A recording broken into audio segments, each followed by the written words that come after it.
दोस्तों, हर किसी के जीवन में कोई ना कोई एक ऐसी घटना जरूर होती है जिसे वो अपने जीवन में सबसे बुरा समय मानते हैं, लेकिन किसी न किसी रूप में कोई ना कोई उन परिस्थितियों में मदद के लिए पहुंच जाता है।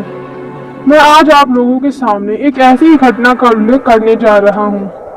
ये घटना मेरे मौसी के बेटे, जिनका नाम अजय है, उनके साथ घटी थी। वो मेरे बड़े भाई हैं और ये घटना भी काफी पहले की है। जब वो करीब 8 साल के रहे होंगे, तब मौसी कानपुर मेडिकल कॉलेज के पास हैलेट में रहती थी। भैया के दादाजी काफी जाने माने इंसान थे। वहाँ की अच्छी खासी हस्तियों में उनका नाम था। आजाद मैगजीन कॉर्नर के नाम से उनकी किताबों की अच्छी खासी दुकान थी और न्यूज़पेपर के कानपुर में सबसे बड़े हॉकर थे। उनका नाम कुछ और ही था, मगर वहाँ सब उन्हें आजाद के नाम से जानते थे। आजाद के नाम से प्रसिद्ध वो व्यक्ति अपनेपन, उदारता और सौम्य व्यवहार की परिभाषा थे।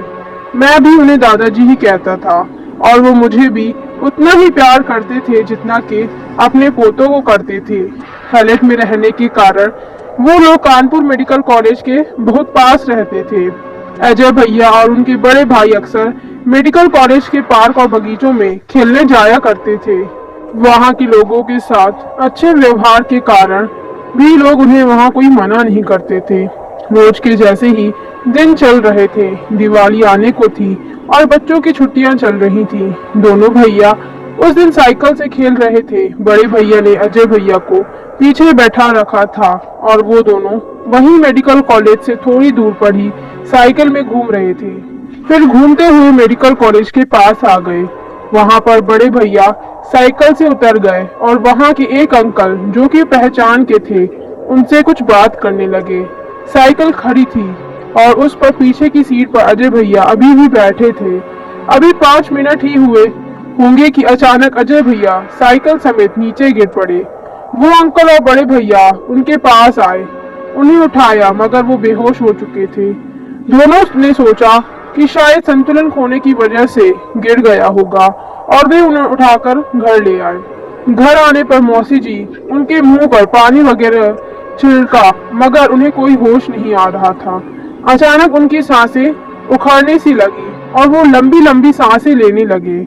अजय अजय, सब आसपास उन्हें उनके नाम से बुला रहे थे, मगर उनकी तरफ से कोई जवाब नहीं आ रहा था। आंखें भी नहीं खुल रही थी। मेडिकल कॉलेज पास ही था, इसलिए बिना देर किए वहां मौजूद सब लोग, वो अंकल, मौसी और मौसा जी भी भैया को लेकर सीधा इमरजेंसी में पहुंचे। डॉक्टरों ने सारी पूछताछ की और सबको बाहर करके जांच में लग गए। सर पर कोई चोट न थी और न ही शरीर पर छोटी खरोंचों के सिवा कोई बड़ा जख्म था। सांसें फिर उसे उखड़नी सी लगी और डॉक्टर ने ऑक्सीजन देने के मास्क लगा दिए। सांसें फिर भी कोई खास काबू में न थी, थोड़ी थोड़ी देर में उखड़ने लगती और फिर जब प्रेशर बढ़ाया जाता तो साधारण हो जाती। डॉक्टरों को बेहोशी की वजह का कोई पता नहीं चल रहा था, इसलिए उन्होंने इमरजेंसी एक्सरे करवाना, वो भी नॉर्मल था, बिल्कुल भी कहीं से कोई खराबी नहीं दिखी। वहां दूसरी तरफ एक आदमी दौड़ा दौड़ा आया और दादाजी से बोला, आजाद जी, आपका पोता अस्पताल में है और बहुत सीरियस है। उन्होंने बिना किसी देर के दुकान में बिना ताला लगाए केवल शटर गिराए और सीधा मेडिकल कॉलेज में पहुंच गए। वहां सब उन्हें जानते थे, इसलिए उन्हें किसी से भी अपने पोते के बारे में पूछने की जरूरत नहीं पड़ी। डॉक्टर खुद आए और सारी परिस्थितियों से अवगत कराते हुए उन्हें भैया के पास ले गए। हालत काफी नाजुक बताकर 5 से 6 घंटे डॉक्टर लगातार निगरानी में लगे थे।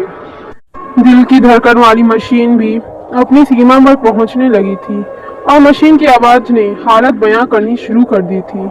डॉक्टर ने सबको बाहर कर दिया। अब तक मेरे मामा जी लोग भी वहां पहुंच चुके थे। दादाजी रिसेप्शन के पास गए और अपने पहचान के डॉक्टरों को फोन कर दिया। कुछ 10 मिनट के बाद ही वहां पर 5 डॉक्टर और आ गए, जो कि उस मेडिकल कॉलेज के प्रोफेसर थे। दादाजी ने मिलकर उन्हें पहले सारी बात बताई। वो उन्होंने ध्यान से सुना और फिर बिना देर किए उस वार्ड की तरफ बढ़ गए जहां भैया को रखा गया था। उनके दरवाजा खोलने से पहले ही अंदर से बाहर आ रहे डॉक्टर ने दरवाजा खोल और प्रोफेसर को देखते ही कहा, सर कोई फायदा नहीं है, लड़का मर चुका है। हालांकि ये बात उसने धीरे से कही, लेकिन दादाजी ने यह बात सुन ली और घबरा कर तेज तेज रोने लगे। बाकी डॉक्टर और प्रोफेसर ने उन्हें संभाला और फिर उनमें से एक प्रोफेसर, जिन्हें सब प्रोफेसर त्यागी के नाम से जानते थे, उन्होंने खुद भैया को चेक करने को कहा और उनके साथ बाकी के 3 प्रोफेसर वार्ड में सहायक डॉक्टरों के साथ चले गए और बाहर एक प्रोफेसर अभी भी दादाजी के साथ थे और उन्हें समझा रहे थे कि प्रोफेसर को जांच करने दो, ईश्वर ने चाहा तो सब ठीक हो जाएगा। मौसी जी को तब तक मौसा जी और मामा जी ने घर भेज दिया था, वरना न जाने उनकी क्या हालत होती। अंदर से आने वाली प्रोफेसर की आवाजें वहां मौजूद लोगों की सांसों को ऊपर नीचे होने पर मजबूर कर रही थी। देखो धड़कन चली क्या, ठीक से यहाँ दबाओ, वहां दबाओ, पैरों को देखो हिलते हैं या नहीं, जान है, देखो थोड़ा हिला हाथ इसका, देखो। इस तरह की आवाजें लगातार सांसें ऊपर नीचे करती जा रही थी। फिर अचानक सारे प्रोफेसर शांत हो गए और करीब 10 मिनट तक कोई आवाज न आई। किसी अनहोनी की आशंका ने सारी उम्मीदों को पीछे छोड़ दिया था। तभी प्रोफेसर त्यागी बाहर आए और बताया कि बच्चे को कुछ नहीं हुआ है, आजाद जी बस प्रार्थना कीजिए कि वो जल्दी ठीक हो जाए। इस बात से सबको राहत मिली थी, मगर अभी भी प्रार्थना जारी थी। प्रोफेसर भी इस बात से बहुत परेशान थे कि जब सारी रिपोर्ट और एक्सरे सामान्य है तो फिर इतनी सीरियस हालत की वजह क्या है। फिलहाल प्रोफेसर उनकी निगरानी में लगे हुए थे और आनंद फानन में कई एक्सरे दोबारा करवा लिए थे। उन्होंने ये बात मामा जी और मौसा जी से भी कही कि हम अभी सिर्फ जो परेशानी आ रही है उसका इलाज कर रहे हैं, मगर इस बेहोशी और हालात की जड़ें हमें नहीं मिल रही हैं। सब कुछ नॉर्मल है, मगर पता नहीं क्या हुआ है और ऊपर वाले को क्या मंजूर है। अब सब कुछ ऊपर वाले पर ही छोड़कर सब बैठ गए हैं। घबराहट और बेचैनी ने दिमाग का चलना भी रोक दिया था। किसी की समझ में नहीं आ रहा था कि क्या किया जाए और किसके पास जाए। रात होने लगी थी, मगर भूख प्यास से बेखबर दादाजी, मौसा जी और मामा जी हॉस्पिटल में ही जमे हुए थे। मोबाइल का तब जमाना न था, इसलिए रिश्तेदारों में यह बात धीरे धीरे ही फैल रही थी। रात गहराती जा रही थी। घर से आया हुआ खाना जस का तस रखा था, मगर किसी का खाने का मन नहीं हो रहा था। फिर दादाजी ने सबको घर भेजा। मामा जी और मौसा जी ही केवल हॉस्पिटल में रुके थे और आईसीयू में भर्ती भैया की समय समय की खबर ले रहे थे। भैया की हालत वैसे ही बनी हुई थी, कोई होश नहीं आ रहा था उन्हें। रात के करीब 1 बजे मामा जी सिगरेट पीने के लिए बाहर गए। वो सिगरेट पीते हुए टहल रहे थे और ये सोच रहे थे कि न जाने क्या होने वाला है और क्या हो सकता है। तभी पीछे से आवाज आई, काका भैया नमस्कार। मामा जी ने पीछे मुड़कर देखा और बिना मुस्कुराए जवाब दिया, अरे मन्नी लाल कैसे हो? हम तो ठीक हैं, आप बताइए इतनी रात को और यहाँ कैसे? उन्होंने मामा जी से पूछा। मामा जी ने शुरू से आखिरी तक सारी बात बताई। इतना कुछ हो गया हमें बताया भी नहीं, हम तो यही हैं ड्यूटी पर, बस पीछे मुर्दा घर में। उन्होंने मामा जी की परेशानी समझते हुए कहा, क्या बताएं भैया, सुबह से तो खाने पीने का होश भी नहीं है, घर पर दीदी भी बेहाल है, समझ नहीं आ रहा क्या हो रहा है क्या होगा। मामा जी ने अपना हमदर्द समझकर अपना सारा दुख नम आंखों से उनके सामने रख दिया।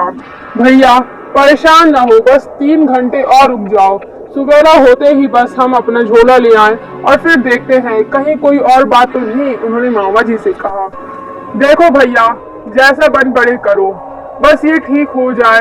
मामा जी ने उनसे नाउम्मीद से कहा। उसके बाद थोड़ा इधर उधर की बात की और वापस आकर मामा जी भी वहीं आईसीयू के बाहर बैठ गए। जस के तस रहकर किसी तरह से दोनों ने वहीं पर रात गुजार दी। रात भर भैया में कोई बदलाव न देखते हुए डॉक्टरों ने उन्हें आईसीयू से एक अलग वार्ड में स्थानांतरित कर दिया। सुबह दादाजी और मौसी जी भी आई और रोते बिलखते किसी तरह अपने बेटे को देखा और फिर मौसा जी के साथ घर चली गई। मामा जी ने दादाजी मनी लाल के बारे में बताया और उनकी इजाजत मांगी। उन्होंने अपने बेटे के लिए जिस तंत्र मंत्र पर कभी विश्वास नहीं करते थे उसे भी इजाजत दे दी, शायद कोई चमत्कार हो जाए और अजहर ठीक हो जाए। मामा जी भी घर आ गए और जल्दी से नहा धोकर वापस आ गए, क्योंकि उन्हें मन्नी लाल से जो मिलना था। खैर मन्नी लाल को आने में देर हुई। वो लगभग 6 बजे की बजाय 7:30 बजे आए, मगर उनकी आने में देरी को लेकर किसी ने कोई आपत्ति नहीं जताई। मामा जी ने उनके इंतजार में थे और उनके आते ही सीधा उस वार्ड की तरफ बढ़ गए जहां भैया को डॉक्टरों ने रखा था। मामा आराम से जाकर अंदर दादाजी से बताने लगे कि जिनके बारे में बताया था वो आ गए हैं, लेकिन ये क्या, वो दरवाजे के बाहर ही खड़े थे। मामा जी ने उन्हें अंदर आने का इशारा किया, मगर फिर भी वहीं खड़े रहे, अंदर आने की कोशिश करते और फिर वहीं से खड़े हो जाते। यह देखकर मामा जी को अजीब लगा और मामा जी ने जाकर उनसे पूछा, क्या हुआ भैया, अंदर क्यों नहीं आ रहे हो? काका भैया, हम बहुत कोशिश कर रहे हैं, लेकिन ये लड़का जिसकी चपेट में है वो इतनी प्रबल शक्ति है कि हम खुद को जिस विद्या से बांधे हैं उसके साथ हम इस कमरे में घुस नहीं सकते। उन्होंने थोड़ी सी माथे पर चिंता की लकीरों को भरकर कहा। मामा जी इस बात से थोड़ा परेशान हुए और बोले, अब क्या करें भैया, अब कैसा होगा? इसका नेक्स्ट पार्ट अगली वीडियो में देखें।